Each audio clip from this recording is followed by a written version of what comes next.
This activity relates to the property of circles. The objective of this activity is to verify that the angle subtended by an arc at the center of a circle is double the angle it subtends at any point on the remaining part of the circle. Let's understand this concept first. So here you have a circle whose center is O, and we have an arc AB. So if you take the angle subtended by this arc AB at the center, for that you will have to join O to A and O to B. This is the angle subtended by the arc at the center. That means angle AOB. This angle at the center will always be double of the angle subtended by the same arc at any point in the remaining part of the circle. So apart from the arc AB, you can take a point anywhere on the remaining part of the circle. That is, here I have taken it on P. So if you join P to A and then P to B, the same arc subtends angle APB in the remaining part of the circle. Mind you, this P can be anywhere on the remaining part of the circle except arc AB.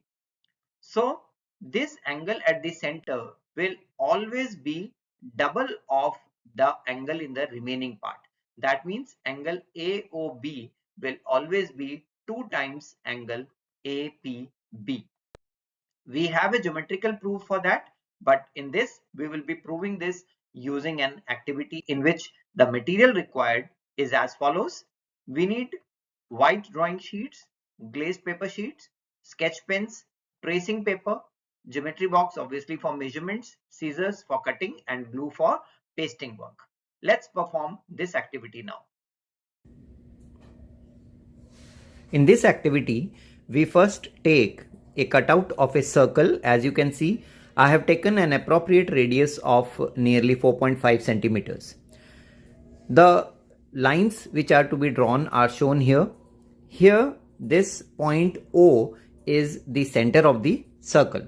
So you need to take an arc and join it with the center, and then take a point on the top here and join it again with the end points of the arc.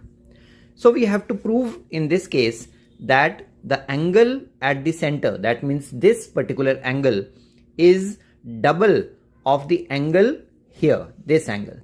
So angle formed in the center of the circle is double the angle formed in the remaining part of the circle.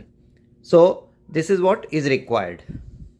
Now what we do is we will cut out exactly similar 2 more shapes, and then this particular angle, the angle on the top, as you see I have already cut out that particular angle. This angle will be cut out from the second shape,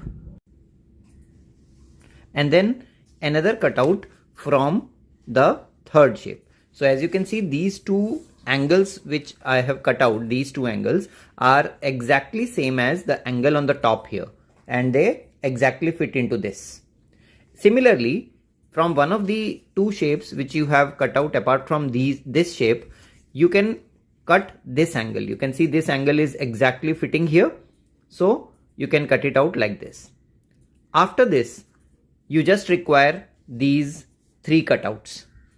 If you paste this cutout, which is the angle subtended by the arc at the center, on a sheet of paper, and then arrange the first small cutout like this, so that this side coincides, you paste it like this, and the other one also you can paste it adjacent to this.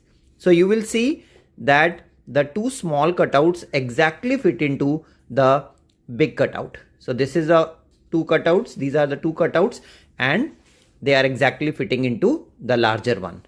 That proves that this angle is double of the smaller angle, and therefore angle subtended by an arc at the center is double of the angle subtended by the arc at any point in the remaining part of the circle, and that completes our activity.